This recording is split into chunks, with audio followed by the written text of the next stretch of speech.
After I wouldn't fund my sister's extravagant wedding, she coaxed me into a simple dinner. Lawyers were waiting, folders stacked. She snarled, "Sign this or I'll ruin you." And I replied, "Say hello to my wife." What she pulled next made them fold instantly. You know, I once believed that some people are just born lucky.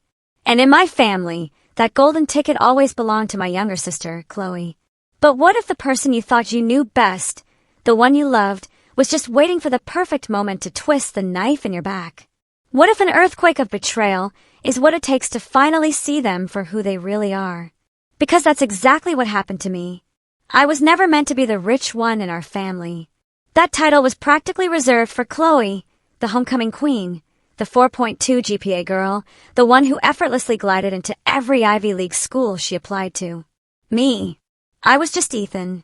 34, a bit quiet, honestly more comfortable buried in quarterly reports than making small talk about fashion or wedding planning. Yeah, I work in private equity, but you'd never know it. I still wear the same beat-up $60 watch from college, drive a 10-year-old Honda, and paid off my house in cash years ago. No debt, no drama, no need to flash anything. That's probably why my family never really understood what I did. They just thought I was in finance. My mom once told a friend I was a bank teller, and I just smiled. It was easier than trying to explain leveraged buyouts and silent partnerships, especially since Chloe always sucked up all the attention anyway. She always had. Even when we were kids, I felt like the backup sibling. The spare. Chloe got piano lessons, ballet recitals, private tutors. I got told to be quiet during her practice sessions. If she wanted something, the entire house revolved around making it happen. If I needed help with school or life, I'd get a pat on the back and a breezy, "You'll figure it out." I wasn't bitter. Or at least, I convinced myself I wasn't. For most of my life, I just kept my head down, worked hard, and made my peace with the fact that my parents, especially Mom, saw Chloe as the bright, shining hope of the family. They called her our little star, even when we were well into our 20s. And Chloe? Oh, she played the part flawlessly, smiling, charming, and always just helpless enough to need rescuing by someone else's checkbook. The thing is, behind all the glitter and Instagram filters, Chloe had absolutely no idea how to manage money, or relationships, or really anything if I'm being honest. She burned through more jobs than I could count, bounced between luxury apartments she couldn't afford, and dated a carousel of wealthy men who always seemed to vanish the second she brought up marriage. That's probably why when she finally found a guy, Liam, who proposed, and more importantly, could tolerate her long enough to actually stick around, my entire family practically lost their minds with excitement. It was like Chloe had finally secured her happily ever after, and we were all expected to be extras in her fairy tale. And for a while, I played along.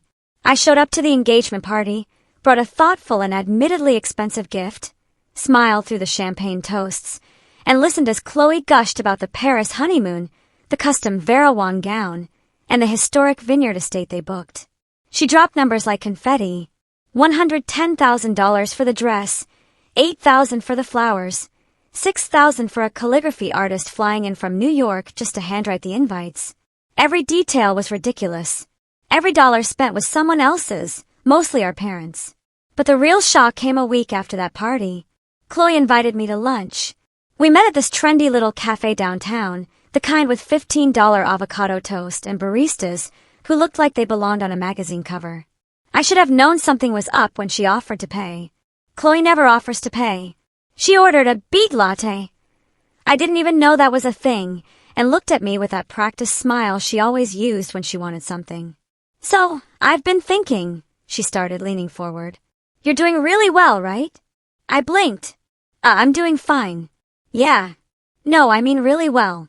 Like, you have your own house, no student debt, you travel a lot. You're probably killing it with investments, right?" I gave her a careful smile. "I live within my means, that's all." She laughed like I'd said something adorable. "That's such a you thing to say. So humble." I waited.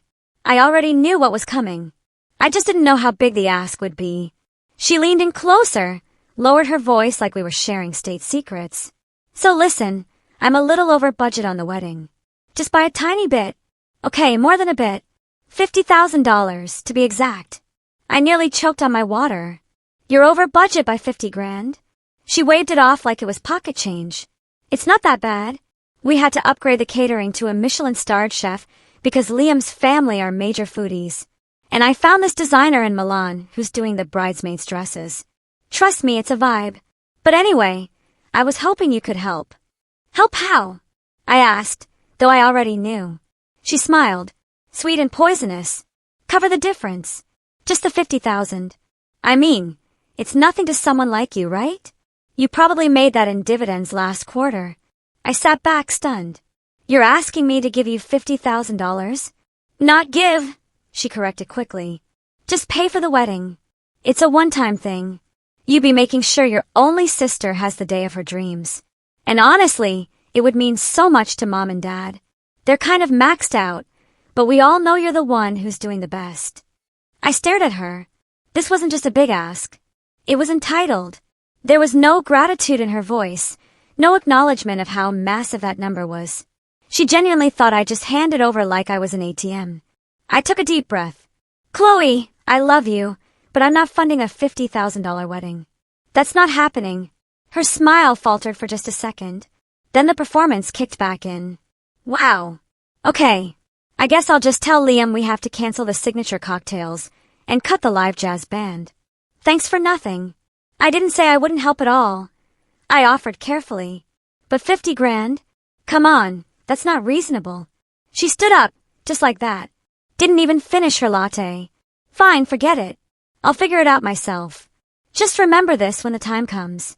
And with that cryptic line, she walked out. I wish I could say I forgot about it. Chalked it up to Chloe being Chloe. But something about the way she said it, that weird emphasis on the time, gnawed at me. It felt like a threat disguised as drama. And in my family, drama has a way of turning nuclear. 2 weeks later, I got a text from her. Dinner at my place, just us, super chill. Let's clear the air. Smiling face with smiling eyes, I knew I shouldn't go.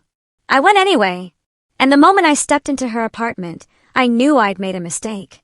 Because it wasn't just us.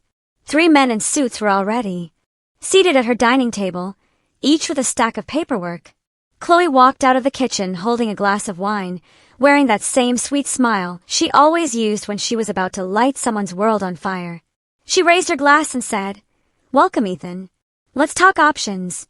And that was the beginning of the end. I stood there in the doorway, frozen.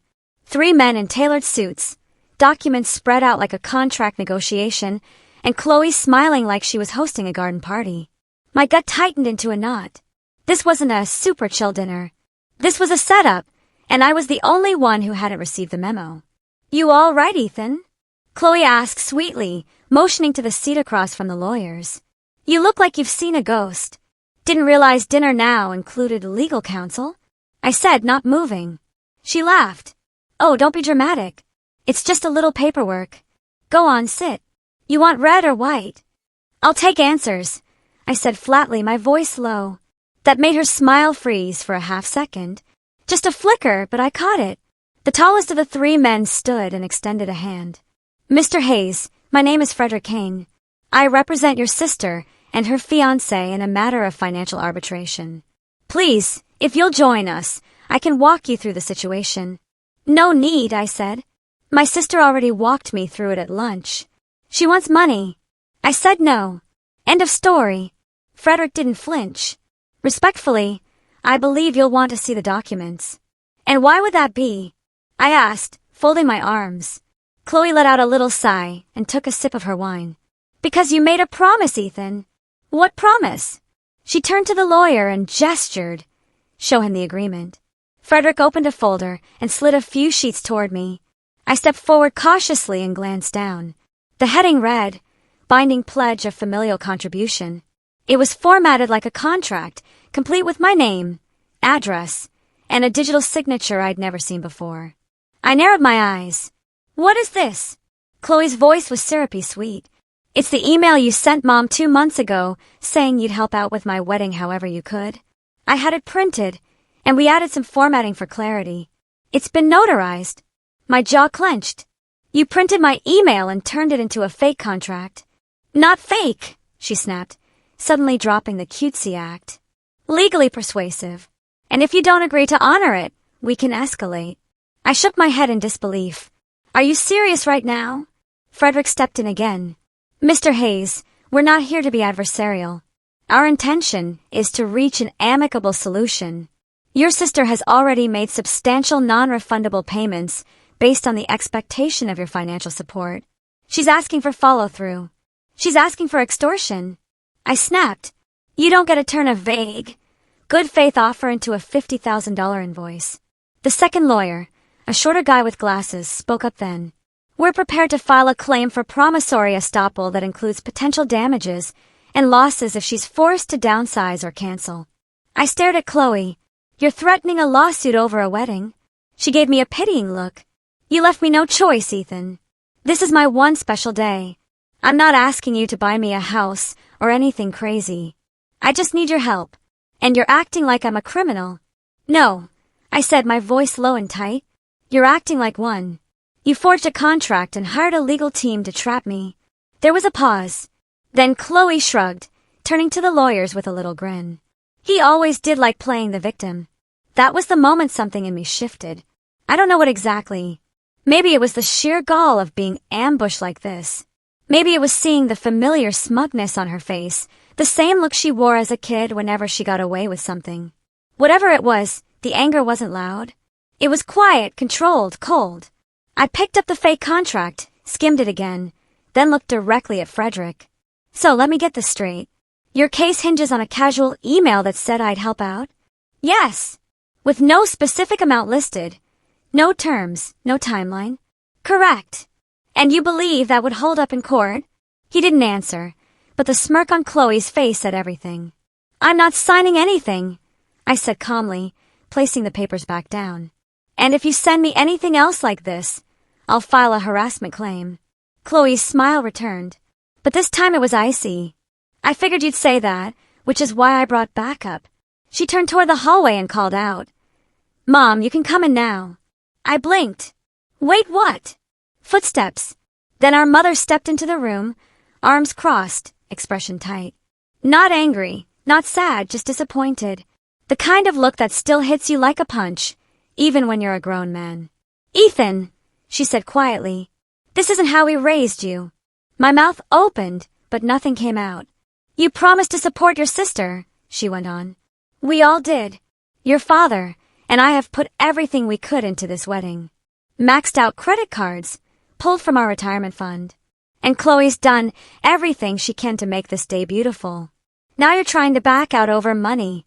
I didn't promise 50 grand, I said, trying to stay calm. That was never the deal. Mom shook her head slowly. You make more than your father and I combined. This isn't going to ruin you. It's not about that. I snapped. It's the principle. You don't ambush family with lawyers over an imaginary promise. Chloe sighed dramatically. This is why I didn't want to involve him. He always makes things so difficult. I make things difficult? I laughed, a bitter sound.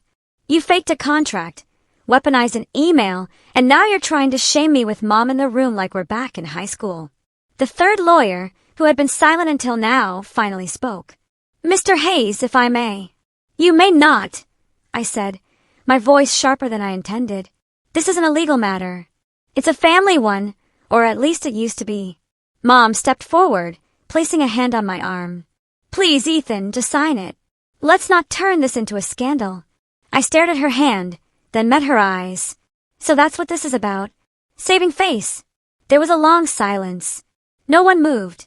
Then Chloe, voice soft and venomous, leaned in and whispered, Sign it, or I'll ruin you. My eyes narrowed. Excuse me. She didn't blink. I know things, Ethan. I know about your real income, your real estate holdings, the trust, the businesses under your wife's name. All of it. My stomach dropped. Chloe smiled like a cat who had just caught a canary. Did you really think I wouldn't find out? You've been hiding behind that humble accountant act for years. But I talked to people. I made calls. You've got enough skeletons in your financial closet to bury you if I go public. And there it was. Not a request, not even a demand. A full-blown threat. I stood still for a long moment. My heart pounded, not from fear but from fury. Controlled, cold, familiar. I took a deep breath. Okay. Chloe blinked. Okay, what? I walked toward the door, hand already reaching for my phone. I'm calling my lawyer. She laughed. What? To fight back? No, I said calmly. To bring my wife. For the first time all evening, Chloe looked confused. Your wife. I opened the door. She'll explain everything. And just as I stepped into the hallway, a soft voice behind me said, Actually, I'm already here. Chloe turned around and her jaw dropped because standing behind her, holding her own folder of documents and wearing a blazer that screamed, federal-level authority, was the woman I married in secret 2 years ago. She gave Chloe a nod and said, Let's talk options. And just like that, everything changed. You ever watch someone's world tilt in real time? Like a painting that slowly starts to slide off the wall, except they can't stop it. And they realize too late that what's crashing isn't the painting, but the wall itself? That was Chloe. Her smirk disappeared, so fast it looked like it had been yanked off her face with a hook. She took one step back, wine glass still clutched in her hand, blinking like she wasn't sure if she was awake. My wife stepped into the room, calm as a surgeon before a procedure. Her name's Anya, and I'll tell you this. She doesn't raise her voice. She doesn't gloat. She doesn't threaten. She documents. And she prepares. We'd met 6 years ago when she was doing forensic accounting for a firm that audited one of the companies I had quietly invested in. One conversation turned into two. Two turned into coffee. And coffee turned into a bond that wasn't based on grand gestures or fireworks. It was built on mutual respect and private trust. Anya is sharp, meticulous, and maybe the only person who fully understands what I do. When we got married at a courthouse 2 years ago, we didn't tell my family. It wasn't secrecy, it was strategy.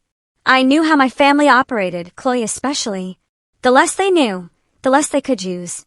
Anya agreed. Now she was standing in front of Chloe, looking perfectly composed, as if this whole ambush had been on our calendar, not theirs. Anya, Mom whispered, eyes wide. You're married to Ethan? Yes, she said, nodding once. For 2 years. Mom's hand shot to her chest like she just witnessed a crime. 2 years? You never told us.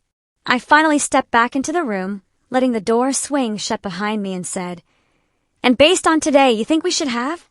Chloe's mouth opened, then closed. Then she turned sharply toward the lawyers. What is she doing here? Anya ignored her and addressed the 3 men directly. Which one of you prepared this document? Frederick, the lead, cleared his throat. That would be me. Good, Anya said, flipping open her folder. Because I'd like to know which jurisdiction you think allows a contract to be formed without offer, acceptance, consideration, or clear terms, and notarized off an email no less. Frederick bristled. Ma'am, this isn't a formal courtroom. We're here to mediate. No, Anya said.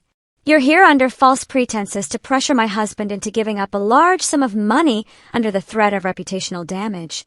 That's coercion. Civil court would eat this alive. But you already knew that, didn't you?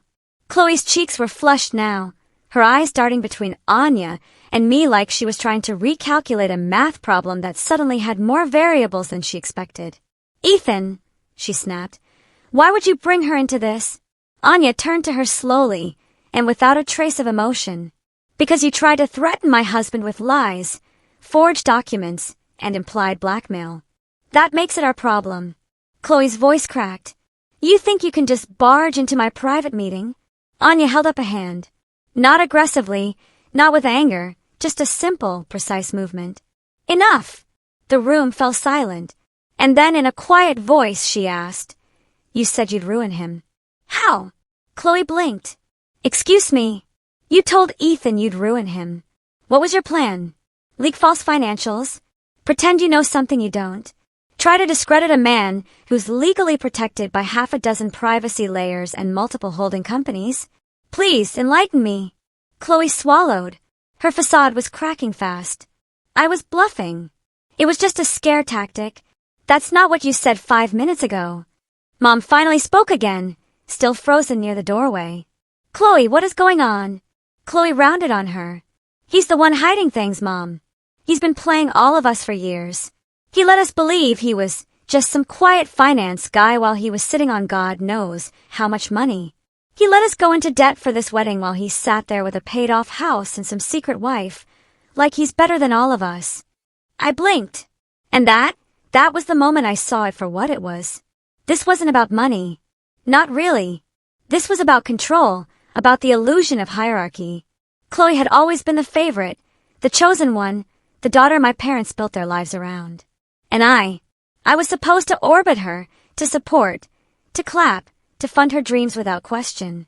The fact that I had quietly built a life, a successful one, without her, without my family knowing, was the ultimate betrayal in her eyes. Not because it hurt her, but because it threatened her place at the top. Anya stepped forward and placed a printed packet in front of Frederick. Here's a summary of Ethan's financials, redacted for legal safety. Note the asset protection clauses, the irrevocable trusts, and the offshore shields that make your little lawsuit inadvisable. Frederick picked it up with shaking fingers. Anya turned to Chloe. This was your last shot at manipulating him. You should have spent it better. Chloe's eyes welled up, and for a split second, I thought she might actually apologize, that maybe the weight of what she tried to pull was sinking in. But instead, she turned on me. You lied to me, she spat. You let me humiliate myself. You let me think I could count on you. And now you're parading your lawyer wife in here like some gotcha moment. I stared at her, feeling something unfamiliar twist in my chest. It wasn't just betrayal. It was grief. Grief for the idea of family I'd been clinging to for too long. Grief for the brother I tried to be. You never tried to count on me, I said softly. You tried to use me, and the moment I said no, you didn't try to talk. You brought lawyers. You forged papers. You weaponized Mom. I was desperate, she shouted. I deserve a beautiful wedding. You deserve respect, I said. But you lost mine a long time ago. Then I turned to Mom. And you. You let this happen. You backed her. You didn't even ask me what was true. You just assumed I owed her something. Like I'm not your son. Like I'm just a resource. Mom looked like she wanted to argue, but nothing came out. Maybe she finally realized that something had shifted. That the dynamic, the unspoken rule of Chloe first, wasn't just breaking. It had broken. I stepped back toward the door and took Anya's hand. We're leaving. Chloe screamed behind me. Actually screamed. You're going to regret this, Ethan. I swear to God, you'll regret this. Anya paused just long enough to glance over her shoulder and say, you should stop making threats. We record everything. And then we walked out. But it wasn't over. Because the next day, Chloe doubled down. That night I didn't sleep. Anya and I sat at the kitchen table, going through everything. We weren't worried legally. We recovered 6 ways from Sunday. But emotionally I was wrecked. Not in the loud, sobbing way, but in the silent, hollow way that sneaks up on you when you realize a part of your life has been rotten for years, and you just didn't want to admit it. Then, around 10 a.m. the next morning, my phone started buzzing. First a call from my aunt, then a cousin, then an old friend I hadn't heard from in months. Anya checked her phone and went still. She posted something. My stomach turned. Sure enough, Chloe had taken to Facebook, then Instagram, then LinkedIn of all places. She wrote a carefully worded post about being emotionally devastated because her own brother had withdrawn his financial support days before the wedding. She painted herself as the victim of greed, implied I'd made a cruel promise, and backed out at the last second. She never named me, but she didn't have to. The implication was clear. The narrative was set. And the comments? Let's just say people love a martyr. Within an hour, I had messages flooding in. Some accusing, some pleading, some just confused. But the worst part, Mom commented on the post. A simple heart emoji and, you don't deserve this. We love you. That was it. No defense, no context, just a public stamp of approval on Chloe's smear campaign. And right then, something inside me snapped. No more protecting them. No more playing nice. I was done. Anya looked at me from across the table and said, ready. I nodded once. Let's show them who they're dealing with. I didn't speak to anyone in my family for 3 days. Not because I was sulking. Not because I wanted to punish them. I just didn't know what I'd say if I did. Every time I picked up my phone, scrolled through the dozens, then hundreds of messages, my chest tightened like a vice. Friends, old classmates, distant cousins, a neighbor I hadn't spoken to in 2 years. All of them suddenly felt the need to weigh in. Some asked for my side of the story, though most didn't. They just assumed the worst. Because when a woman cries on social media and says her brother betrayed her days before her wedding, nobody thinks twice. They pick up their digital pitchforks and start swinging. I wasn't prepared for how lonely that felt. I thought I was. I've always been a little removed from my family. Not cold, just distant. I'm not the type to call every Sunday or send thinking of you texts. But I was there when it counted. I helped my parents with their taxes. I co-signed Chloe's car loan years ago. I paid off a small mortgage my uncle had, anonymously. I never asked for credit. I just did it. And none of it mattered. Not after Chloe's post.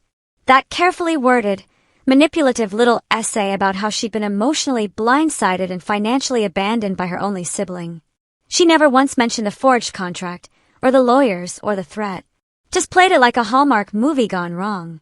The wronged bride, the evil brother, the heartbreak of a family torn apart by greed. And the worst part, my parents stood by it. Not one call from Dad. Mom posted another photo of Chloe 2 days later. Captioned, "My beautiful girl deserves the world. We've got your back."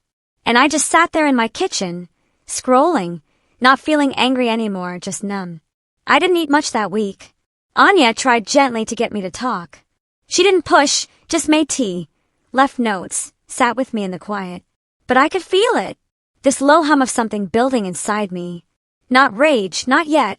Just this cold, heavy ache in my chest that kept whispering, "You're not part of this family anymore." Not really. And maybe you never were. On day 4, I went for a drive. Not anywhere in particular. Just got in the car and went. I think I ended up somewhere near the old baseball field where Chloe and I used to ride our bikes when we were kids. The place where we built mud castles in the rain and threw crab apples at the fence when we were bored. And I sat there staring at the empty grass and wondered, when did she change? Or maybe, did I ever know her at all? I thought about the way she used to cry when she got caught cheating at board games. How she'd always make up these elaborate excuses, claiming she didn't mean to move 2 spaces instead of 1, and then pout until someone let her win anyway. And Mom always did. "It's just a game, Ethan," she'd say. "Let your sister feel special." I was 8 years old the first time I realized that in our house, Chloe didn't need to follow the rules. She just needed to cry. And I didn't cry. I never did. That's when the rules changed. When I got home that evening, Anya was in the office printing something. She didn't say much, just handed me a manila folder and kissed my cheek.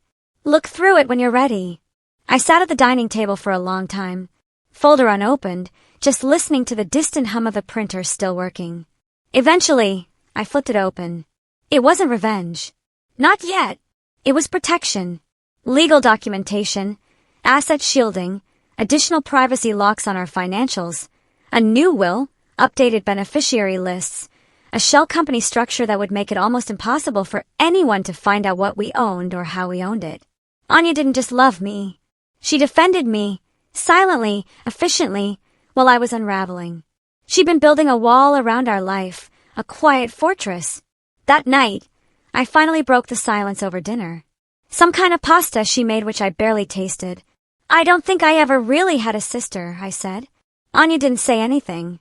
She always made me feel small, like I was useful but not seen, you know. "I know," she said gently. I nodded, and my parents just let it happen, over and over. I looked at her then. "Do you think that's my fault for not pushing back?" She reached across the table, took my hand. "You didn't fail them, Ethan. They failed you." That was the first time I cried in years. Not loud, not messy. Just sat there, head bowed, tears running into my pasta while Anya held my hand. The next day, I woke up with a different kind of ache. Not the empty grief of being discarded. Something else. Resolve. I got dressed, made coffee, and sat down at my desk, opened my laptop, pulled up old files I hadn't touched in a while. Contact sheets, ownership breakdowns, market assets, the spreadsheet Anya and I called the fire list.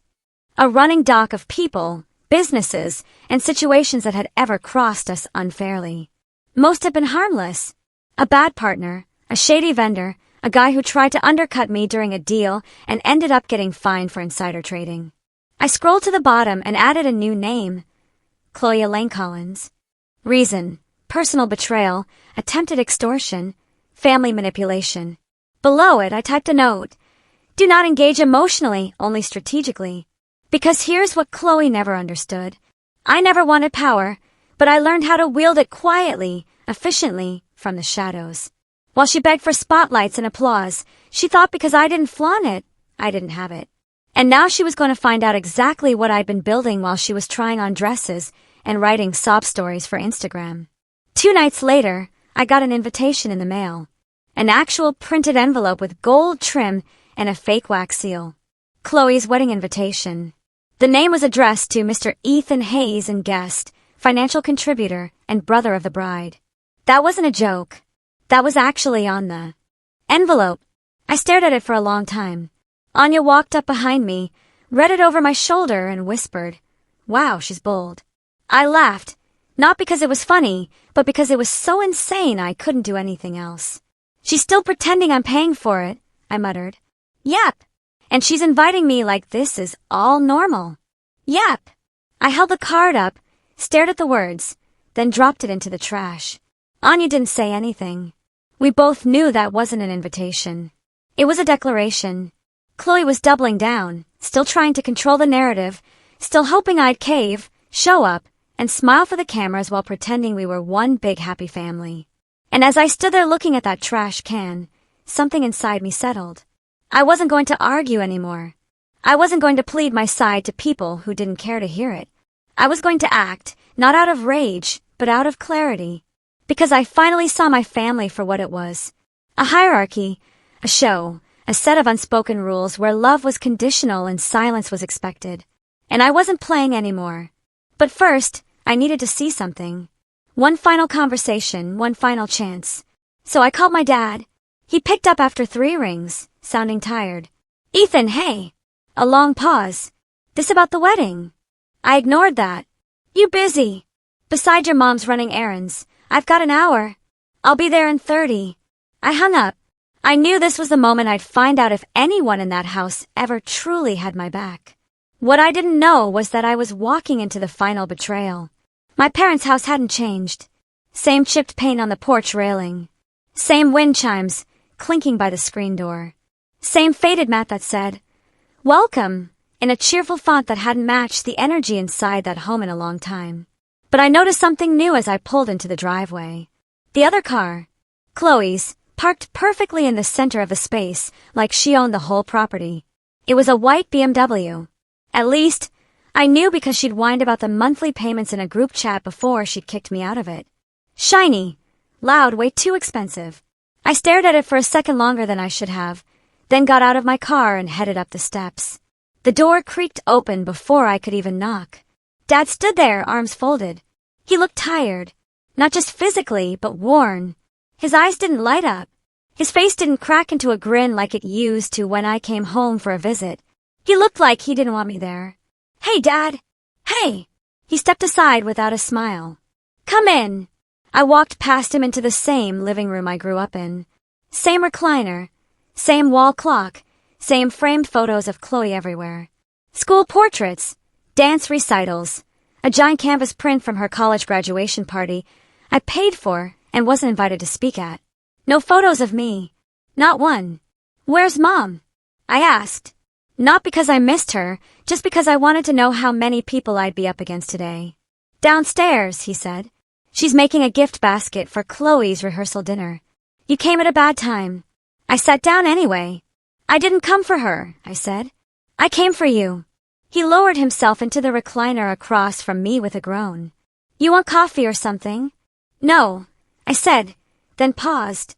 "Actually, yeah, if you're having one." He disappeared into the kitchen.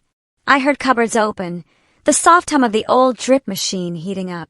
I sat there and waited for him to come back, waited for the words. I didn't even know how to start. When he returned with 2 mugs, he passed one to me and sat back in the recliner. No small talk, just silence. I hated how awkward it was, so I dove in. "I need to ask you something, Dad." He looked at me over the rim of his mug. "If the roles were reversed," I said, "if Chloe was the one who got ambushed, threatened, manipulated into signing a fake contract, What would you have done? He didn't answer, so I kept going. Would you have told her to suck it up, to stop being difficult? Or would you have burned the whole house down for her? Still nothing. I want to know why. That's it. Why you stood by her. Why you let Mom go along with that post. Why you haven't called me once since it all blew up. After everything I've done for this family, after all the things I never asked credit for. He set the mug down on the side table and leaned forward.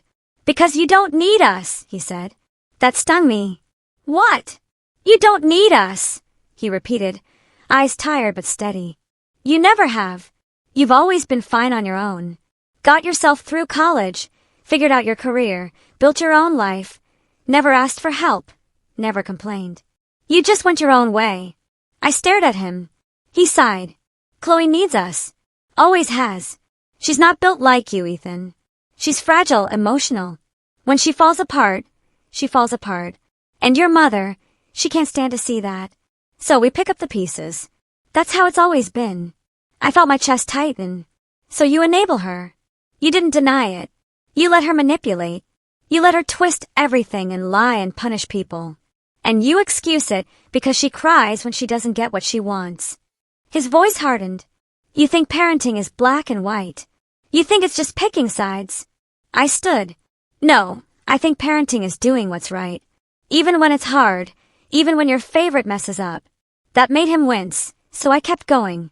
I didn't come here to beg for love. I came here to say goodbye. His eyes snapped up. What? I'm done, Dad. With all of it. The family events, the fake holidays, the dinners where no one asks how I'm doing unless it's about taxes or wiring money. I'm out. He opened his mouth, but I raised a hand. I'm not angry. I'm just free. I see it now. I've been auditioning for approval that was never mine to earn, and I don't need it anymore. He looked like he wanted to argue, but he didn't. He just sat back and let me walk out. That was the day I stopped bleeding. It wasn't dramatic. I didn't slam any doors, didn't scream or cry or demand apologies. I just left, and I started to live, really live. No more forced calls, no more birthday parties where Chloe made a speech and I handed her the check after. No more being the ghost in the background of someone else's movie. Anya and I doubled down on our plans. We bought a second property in Colorado. Quiet, near the mountains. She set up her own consulting firm. I invested in a startup that helps small business owners access affordable legal protection. Something about that just felt right. We built quietly, peacefully. But that didn't mean I forgot. It just meant I stopped letting them write the story. Chloe's wedding came and went. We didn't attend, but I saw the photos. The guest list was packed with the kind of people who love being seen. Fringe influencers, pyramid scheme reps, college sorority alums who were probably still paying off the trip. I recognized a few faces. And I noticed one thing right away. No mention of me. Not one, not even a lie. Just erased. But I knew what that meant. She was covering because her entire narrative, that her brother bailed at the last second and left her heartbroken, was built on me not showing up. If I'd been there, if there had been a photo, even a whisper of our presence, her story would fall apart. So instead, she pretended I never existed, which honestly felt fair because now she didn't exist to me either. 3 weeks after the wedding, I got a call. Blocked number. I let it go to voicemail, then listened. It was my mom. Her voice was tight, cold, practiced. Ethan, I don't know what kind of sick point you were trying to make by skipping the wedding, but your sister was humiliated. People asked questions. People whispered. She cried. She couldn't even enjoy her honeymoon. I hope you're happy. Don't bother calling back. That was the last message I ever received from her. And I never did call back. But here's the thing about walking away. You can only do it cleanly if you've tied up your own loose ends. So, I spent the next few months making sure there were no strings left. I moved every last account into structures Chloe couldn't sniff out. Liquidated the trust she mentioned and restructured it into an entity with a board of 3, none of whom were blood-related. Sold off the holding company attached to my old family name. Started a new one. Quiet, sleek, tightly controlled. Anya's firm flourished. She took on clients who'd been burned by family business disputes, inheritance dramas, prenups gone wrong. Our reputation grew, not loud but respected. People knew us not because we shouted, but because we listened. And when we acted, it was final. Then one day, about 6 months after the wedding, I got an email. Subject line, urgent help needed. It was from Chloe. I nearly deleted it without reading, but something made me open it. It was from Liam, Chloe's husband. I stared at the name for a long moment. We'd barely spoken before. The guy had always seemed like a placeholder with expensive shoes, but his message was short. Hey, Ethan. I don't know who else to ask.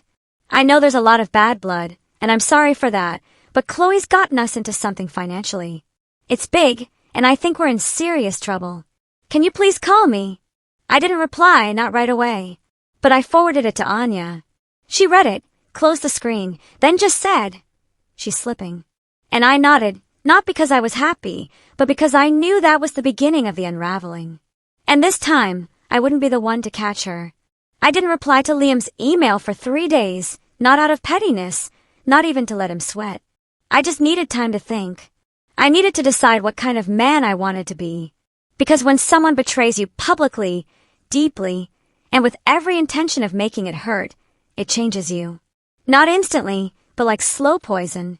You start asking yourself questions you wouldn't have dared to ask before. Like, what if I didn't forgive? What if I didn't walk away this time? What if I made them feel it? For months, I had told myself that walking away from Chloe, my parents, the whole rotten family ecosystem was the revenge. That living well, privately, and securely was its own kind of justice. And maybe it was for a while. But now they were bleeding, and they were coming back to me, not with apologies, not with humility, but with need. So I made a decision. I wouldn't ignore the email. I'd reply, not because I wanted to help, but because I wanted to see what happened when Chloe realized the person she tried to destroy held the last lifeline she'd ever get. I waited until a Thursday evening, just past 7 p.m., then replied to Liam with a single sentence. "Let's meet tomorrow, 9 a.m. Your office, just you." I didn't tell Anya right away. She had a client call that night with someone in Australia, and I didn't want to distract her. But when I woke up the next morning, I found a sticky note on my monitor. "Whatever you decide, I'm with you." Hey, she always knew. Liam's office was in a high-rise downtown. Nothing fancy, just a mid-tier suite and a shared workspace hub. When I arrived, the receptionist looked startled when I said his name, like she wasn't used to people asking for him directly. He met me at the door himself, wearing the same panicked look I remembered from the few family functions we both suffered through. "Ethan," he said, voice tight, trying too hard to sound casual. "Thanks for coming." I didn't shake his hand, just followed him in. He'd cleared the room. No assistant, no coffee, just a whiteboard with half-scrubbed numbers and a table with 2 chairs. I took the one closest to the door. He sat across from me, wringing his hands. "I know this is weird," he started, "and I'm sure you have every reason to hate us, her especially, but I really need your help. And I thought maybe you'd hear me out." "I'm listening," I said, cold, controlled. He took a breath, then started unraveling. Apparently, shortly after the wedding, Chloe had started a side business, some kind of wedding consultancy/influencer brand. She called it Elegance by Chloe, which honestly sounded like a candle line from a gas station, but whatever. The plan was simple. She leveraged the success of her own wedding, the one she pretended I paid for, to launch a luxury planning service targeting brides with 6-figure budgets. She hired a PR firm, bought followers, rented out a fake office for Instagram content, took on 3 clients, and made huge promises she couldn't keep. And then it got worse. Because Chloe didn't just overpromise. She took deposits, large ones. And when her vendor contacts flaked because she never paid them, and when deadlines passed and refunds were demanded, she did what Chloe always did. She blamed someone else. This time, Liam. "She told them I was handling the books," he said, his voice breaking a little. "She CC'd me on emails with fake spreadsheets I'd never seen. Used my name on invoices. I didn't even know until 2 of the clients sent me legal threats. I didn't say anything, just watched him squirm. She forged a business account in both our names," he continued. "She listed me as a co-founder on the website. I didn't even know we had a website until last week." I leaned forward. "And now she's gone," he said quietly. I blinked. "Gone." He nodded. "Vanished. Her phone's off. She drained the joint account. About $62,000. My name's on the paperwork. I'm liable. He looked up at me. Desperate now. I know you don't owe me anything, but you know how she works. You know what she's capable of. I need help. Please. I let the silence stretch. Then I said, You married her. He looked like I'd punched him. I know, he whispered. You had every opportunity to see who she was, I continued. You watched her lie to her clients, threaten her own brother, forge a contract, manipulate my mother, and you stayed. I thought she'd change. She never even pretended, I said. He went quiet, and I leaned back in my chair. I'm not bailing you out, I said. His face fell. But I'll give you something better. He blinked. I reached into my briefcase, pulled out a slim file, and slid it across the table. What's this? Her paper trail, I said. All of it. Every fake vendor account. Every offshore account she dipped into. Every identity she's used to file contracts. She left a mess behind when she tried to disappear. You just didn't know where to look. He opened it, started skimming, his eyes widening with every page. I have more, I added. Emails, IP logs, video evidence. A signed NDA, she forced one of her assistants to eat, then posted screenshots of the same conversation to Instagram, violating the terms. Liam stared at the papers like they were radioactive. You can take this to court, I said. Clear your name. Prove she committed fraud. You'll still take a hit. Your name's on too much, but you won't go to prison. His hands were shaking. Why are you doing this? He asked. And for the first time, I let myself smile. Because I'm not like her. Then I stood. I don't want her life ruined. I just want it honest. And with that, I walked out. The next day, Anya and I got breakfast at our favorite place. This little bakery that only opens before noon and doesn't advertise. We sat by the window, watching the light spill across the cobblestone street, sipping strong coffee and eating warm almond croissants. I gave Liam the file, I told her. She didn't look surprised. How did it feel? Strangely good. You think he'll do the right thing? I shrugged. Doesn't matter. The right information is in the right hands now. If he buries it, that's on him. If he fights her, well, I'm not finished helping yet. She smiled, brushing crumbs from my sleeve. So it begins. Not yet, I said. This is still the setup. She raised an eyebrow. And what's the play? I leaned in. She stole 60 grand from 3 clients. That's traceable. I gave Liam enough to cover himself, but not enough to chase her. Not yet. You're baiting her. She said she needs money. I said she's arrogant, desperate, and out of options. Eventually, she'll come back for more. Anya tapped her mug thoughtfully. So you're just waiting. I nodded. When she resurfaces, she'll try to tap an old well. She always does. That's when I'll know where she is. And once I do, I didn't finish the sentence. I didn't need to. Anya just reached across the table and touched my hand.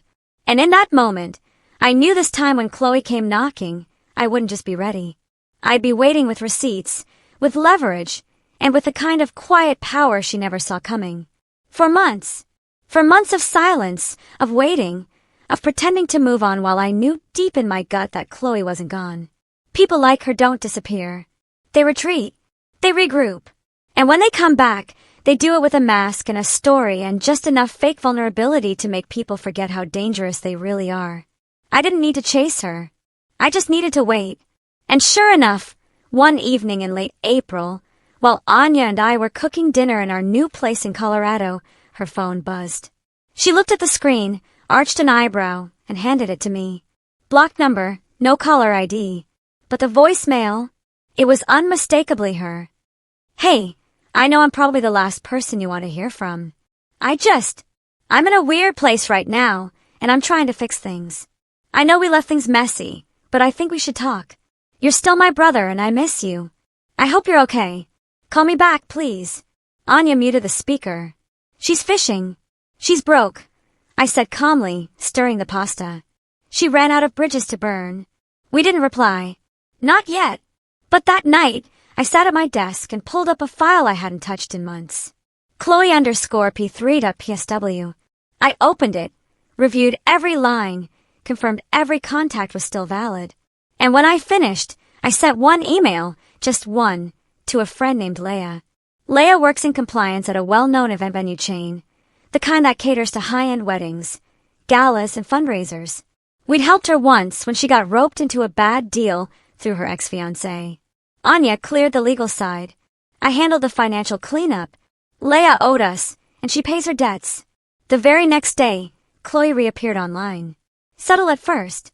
A fresh Instagram post, grainy sunset, vague quote. Life is about rebuilding, not regretting.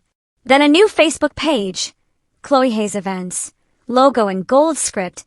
Luxury wedding planning with heart. No mention of Elegance by Chloe. That name was dead. This was a rebrand.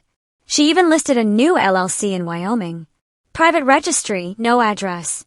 Clever, but not clever enough. Because within a week, her real identity started bleeding through. Client tags, hashtags, photos with her face, her voice and stories, her testimonials, all curated, all fake. But I didn't stop her. Not yet. I let it grow. Watched as she built the illusion again. 3 new clients, 2 venue partnerships, a fake pop-up workshop where she charged $400 per ticket and posted the same photo from 3 angles to make it look full. All fluff, all mask. Until she made her first mistake.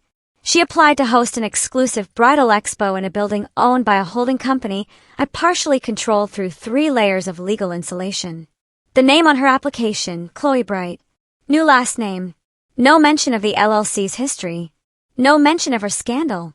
Just a curated pitch deck full of Pinterest quotes and fake revenue claims. Leia flagged it immediately. We approved the application and scheduled the date because this time I wanted the stage set perfectly. The expo was a sleek affair. Open bar, ambient music, fairy lights strung through a vaulted ceiling. Dozens of vendors lined the room, each with brochures, samplers, demo reels. And in the center, Chloe, wearing a white power blazer, hair in soft curls, her voice hitting every fake note of polished confidence. Anya and I didn't go. We didn't need to. Instead, we had someone else attend. Her name was Tori, a real bride, a real planner, one of Chloe's real victims. The one who had emailed me after the wedding meltdown, quietly, privately, saying Chloe had vanished with her deposit and blocked her after promising a full luxury package. Anya worked with her on the back end, helped her get a partial refund from the venue that had blacklisted Chloe. And when we asked if she'd be willing to show up and ask some questions, Tori didn't hesitate. She brought a friend with a camera. Not a big one, not obvious. Just a little clip-on mic and a lapel cam hidden inside her handbag. The confrontation wasn't dramatic. It was quiet, professional. Tori walked up to Chloe's booth, smiled politely and said, "Hi, I'm Tori. I think we worked together last year." Chloe blinked, hesitated, then smiled like nothing happened. "Oh, right, Tori. So good to see you again." Tori nodded. "Yeah, I was just wondering whatever happened to Elegance by Chloe. That's what your invoice said." Chloe froze for just a second. "Oh, I rebranded," she said, waving it off. "New direction. And the deposits you collected?" Tori asked. "Did those rebrand too?" People nearby started listening. "Just 1 or 2. Enough." Chloe stiffened. "I'm sorry. What is this?" Tori smiled. "Just making conversation. Or should we continue it somewhere else?" Chloe backed up a step, then turned and walked. Not fast, not loud. Just vanished behind a curtain. Tori didn't follow. She didn't need to. Because by then, the mic had done its job. The video hit 3 small industry blogs within a week. No accusations, no threats, just a quiet little article titled, "Why Are So Many Brides Missing Refunds from Chloe Collins?" The post linked to receipts, contracts, dates, photos, LLC registrations, voicemails. No commentary, just facts. And people started talking. Vendors pulled.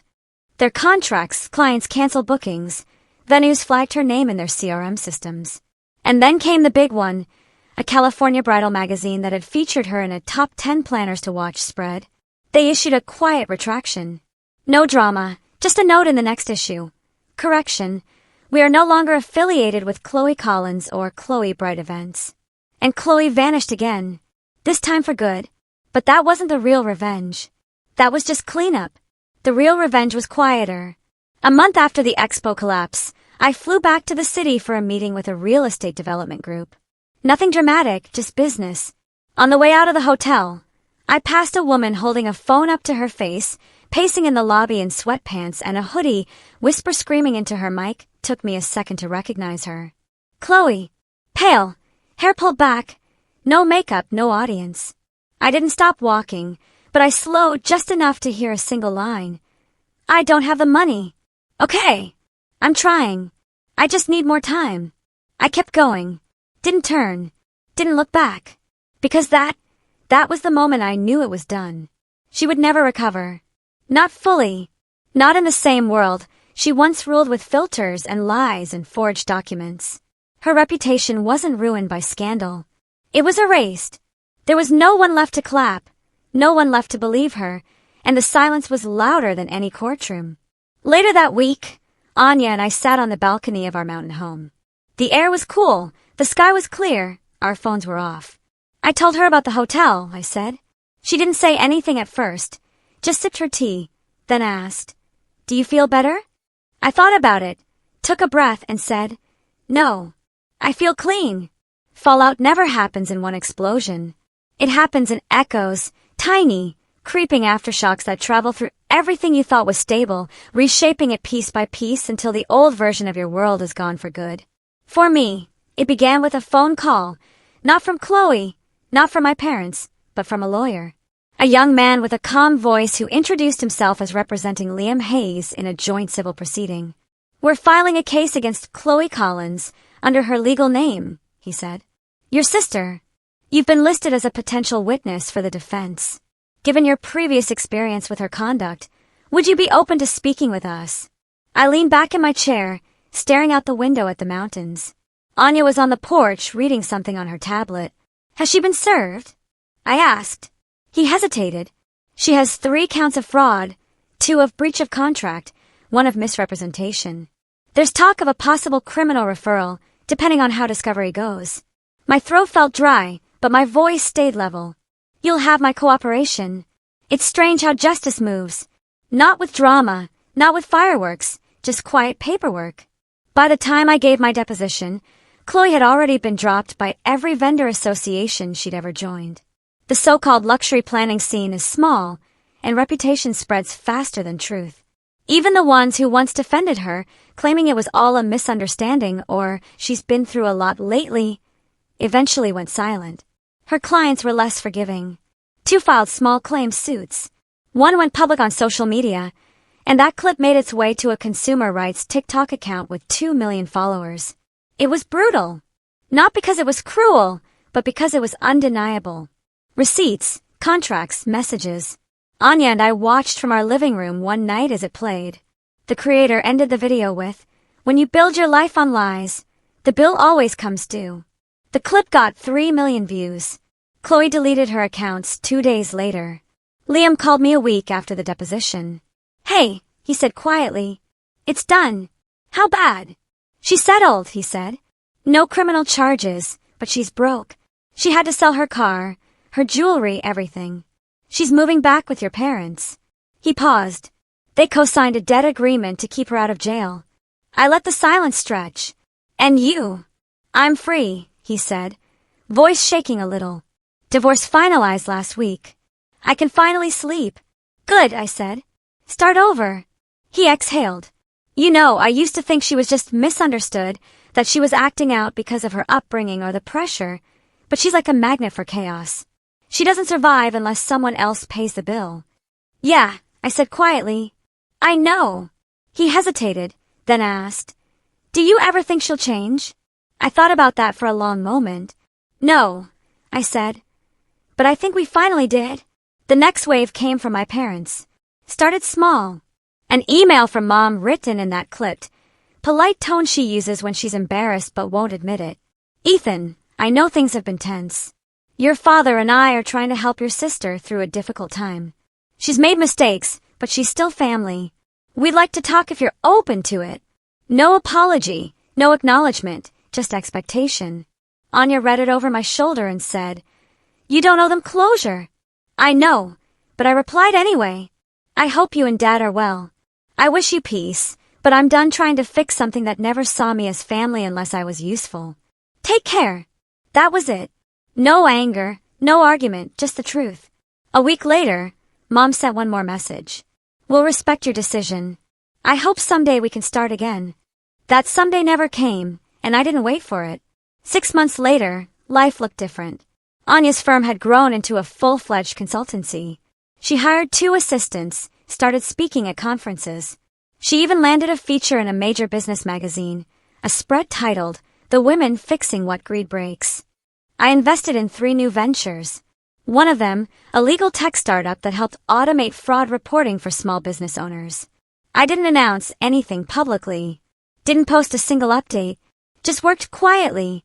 Sometimes success doesn't roar. It hums. Steady, strong, certain. The last time I saw Chloe was almost a year later. It was at a grocery store near the city. I'd flown back for a board meeting and stopped in for something quick. Coffee, snacks, a few essentials before heading to the hotel. I turned a corner and there she was alone, no makeup, wearing an old hoodie that hung off her like a memory of a better time. She didn't see me at first. She was arguing with a cashier about a declined card. Her voice was sharp, desperate, but not powerful anymore. I stood there for a second watching, and in that moment, I didn't feel joy or pity or anger. I just felt done. She looked up, and for a flicker, our eyes met. Her expression shifted. Shock, then something else. Shame, maybe, or recognition. She opened her mouth like she wanted to say something, but I just nodded once. Not cruelly, not kindly. Just a nod. And I walked away. That was the last time I ever saw her. I never heard from my parents again either. No calls, no cards, no holiday messages. And that was okay, because sometimes peace isn't about fixing things. It's about finally being fine with the silence that comes after. Years later, I sat on our back porch with Anya, watching the sun dip behind the ridge. We built a life far away from the noise, a quiet, steady rhythm of work, laughter, and small, meaningful moments. She looked up from her book and said, "You never told me what you said to her that day at the grocery store." I smiled. "That's because I didn't say anything." She tilted her head. "Would you have?" I thought about it. "Maybe once," I said. "But not anymore." Some people mistake forgiveness for weakness. It's not. It's freedom. You just have to stop giving them space to live inside your head. She smiled softly. "So, what do you call what you did then? What was all of that?" I took a long sip of my coffee, let the wind move through the trees, and said, "Accountability." She laughed quietly. "And do you think she ever learned?" I stared out at the horizon, the light fading, the mountains painted gold, and shook my head. No. But that was never the point. The point was I finally did. A few weeks later, a letter arrived at our office addressed to me. No return name, just a familiar handwriting I hadn't seen in years. Inside was a single page. It said, "I'm sorry. I never realized how much you carried for all of us until it was gone. I hope you're happy. Mom." No mention of Chloe. No request to reconnect. Just that. And somehow that was enough. I folded the paper carefully, slipped it into my desk drawer, and didn't respond. Because sometimes closure isn't a conversation, it's a decision. That night, I sat on the porch again, the stars stretching across the sky, the air thin and quiet. Anya joined me, resting her head on my shoulder. "Do you ever miss them?" she asked. I thought for a moment. "Sometimes," I said, "but then I remember I didn't lose them. I finally saw them. And for the first time in my life, that truth didn't sting. It felt like peace. Real, solid, unshakable peace. I turned to Anya, kissed her temple, and whispered the last thing I'd ever say about any of it. A quiet truth that had been years in the making. The only ending that ever really mattered was the one where I understood they taught me everything I needed to know about loyalty by breaking it. And with that, I finally let the past go for good. So what do you think? Have you ever had to choose between your family and your own peace of mind? I'd love to hear your stories in the comments below.